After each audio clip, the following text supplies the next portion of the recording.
What's up, nursing and gardening fam? I hope y'all are having a great day, morning, night, week. Good time with whatever you're doing. I just wanted to do a quick little chat. I'm entering into my 6th week at my current hospital. And full disclosure, I am a nurse resident. I am new to nursing. But there's some things that, as a new graduate, newly licensed nurse, new orientee at a hospital, there's some things that you notice about the hospital life and your relationship with your coworkers, with your doctors, with the different specialists. And I had something on my mind that I wanted to kind of get off my chest, if you will. I don't want to necessarily get on a soapbox about it, but one thing that I learned in nursing school and through studying is the importance of electrolytes in your body. One of those electrolytes is calcium. We don't really talk about this mineral as much as we do with sodium and potassium. Potassium's super important for your heart. Sodium's super important for the regulation of your fluids in your body. And the two of them work in congruence, in a constant relationship. One balances the other, and also one off balances the other. If sodium is low, potassium's high, and vice versa. If they're both balanced, most of the time everything is great. But calcium functions in your muscles primarily. Obviously we think of bones, but your body releases calcium from your bones into the bloodstream to make your muscles work. That's why you have cramps, and it affects in other different ways. I had a patient, diabetes mellitus, hypercalcemia, doesn't normally have blood pressure issues, not a hypertensive patient. When she's in the hospital, hypercalcemia, she came in with diabetic ketoacidosis. She had hypertension. She didn't know why. And she was prescribed Lipitor, lisinopril. Never taken this medication before the hospital. Doctors did not tell her why she's taking lisinopril.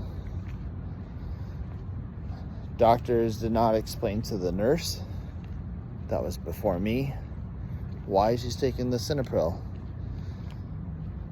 Nurse sees that it's on the scheduled medication, says, okay, well, it's a scheduled medication. I'm going to give my patient lisinopril.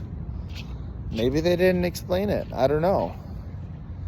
I do my morning rounds of medication, my med pass.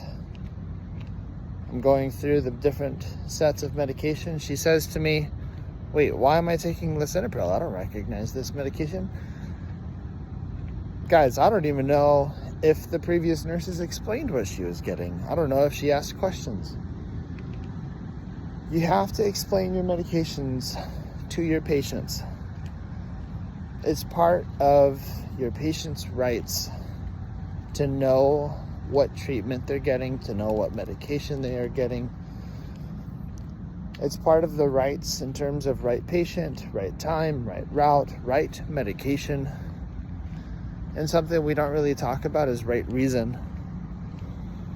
But the patient has the right to know and to be educated on their medication. So she says to me, why am I taking this? I don't have high blood pressure. Why do I even have high blood pressure? So I tell her, well, hypercalcemia, which is part of the diagnosis or part of a symptom of DKA here. I say, well, hypercalcemia affects your muscles. And whether you think of it or not as a muscle, your blood vessels constrict and they dilate just like a muscle. They open and close, they stretch, and they relax.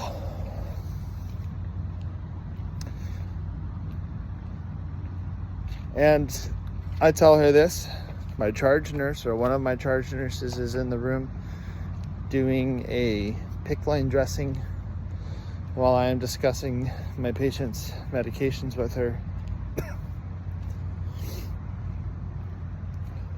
And she's there agreeing with me. Yes, I have 2 doctors walk into the room as I am finishing up my med pass. And I want to sit in the room to make sure that we have good communication with the patient. And I know what to reinforce for education. And I know how to demonstrate teaching. My patient asks them, I don't understand why I have this Lipitor. I don't understand why I have hypertension. Doctors tell her, this is an ACE inhibitor, y'all. Know your prills. Doctors tell her, well, you have high blood pressure because of your diabetes. Okay, that's kind of a normal thing, right? People with diabetes mellitus often have hypertension, and that's fine. But she didn't have it before the hospital. And she's trying to ask a question as to why it's happening in the hospital. And then they say, well, you're taking this Lipitor because it's protecting your kidneys. They didn't even really answer her question.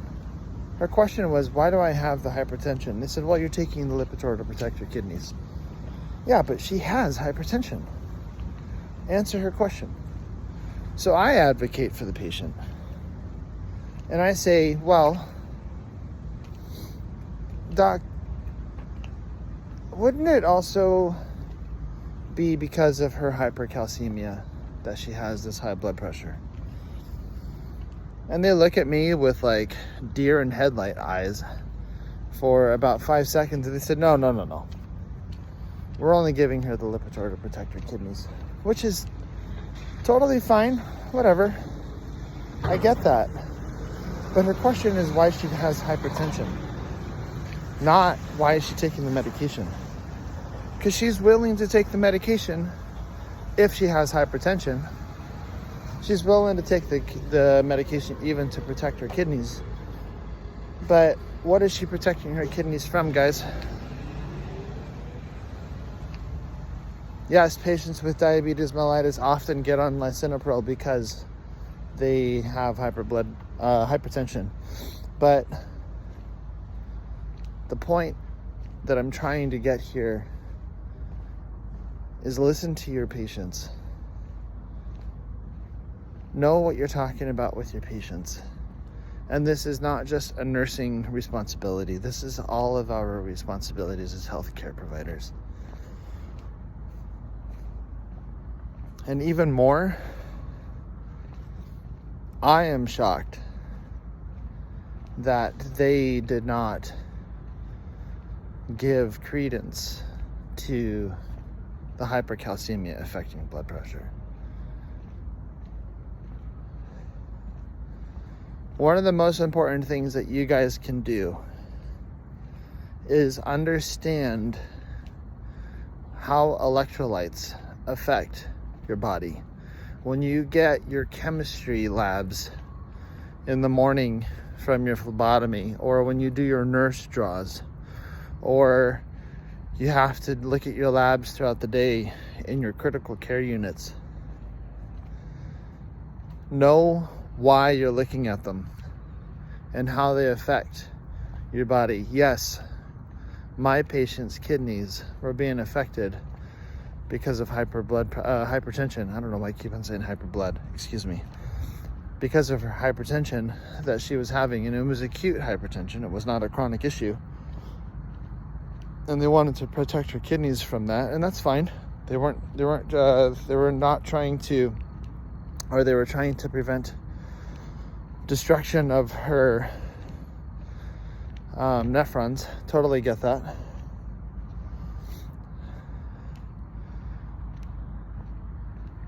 But you got to totally know why you're looking at your labs. And I'm going to get off my soapbox, which I said I wasn't going to climb on top of. But it's super important to talk with your patients, educate your patients, know why you're giving the medications out. I will never forget when I thought my leadership preceptor was being very unreasonably unkind to me, because I had not taken Med-Surg 2. For those who are unfamiliar with what I'm talking about, my school had medical, surgical, or adult health in 2 different classes, and so we did not go through all of our disease processes yet and all of the treatments yet in the detail beyond what I had already learned in patho in my first semester. And we had a patient that had some level of liver issues, and he was taking lactulose. And my preceptor looked at me and asked me, why are we giving this patient lactulose? Because you always have to be able to, on MedPass, go into the room and answer the question that your patient will ask you, which is, why am I taking this? I don't take this at home. What is this for?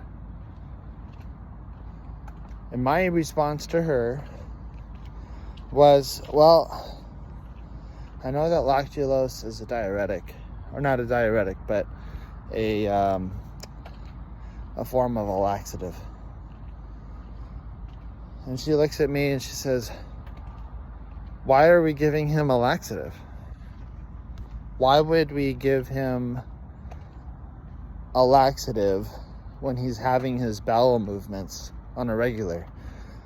That's not what this is for. How come you don't know this? Again, she did not realize that I had not gone through medical surgical 2.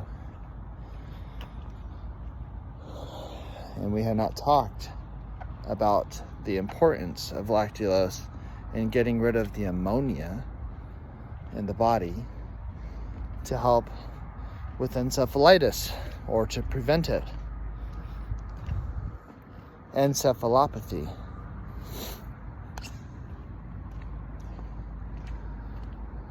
So again, one thing for you nursing students, if this is you, the very first thing you need to do in the morning, if your preceptor hasn't told you this, as soon as you get your patient load for the day, write down your medications,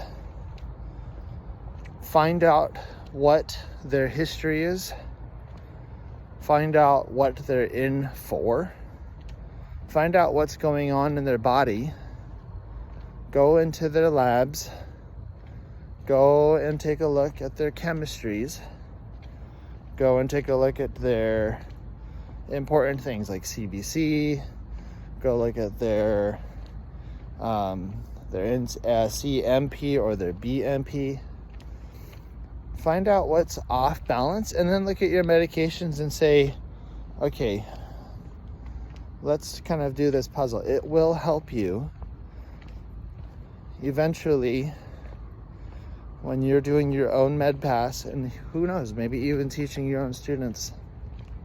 It will help you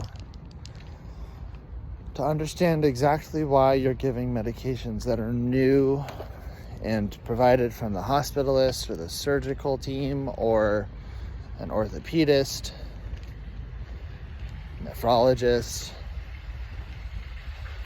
It will help. And your patients will trust you more. They already trust you. You got the alphabet behind your name. You have the RN. You might have the BSN. They'll trust you. But you will reinforce their confidence in you if you're giving them sound, confident answers that are true and evidence-based. We went through a great length to stress out with school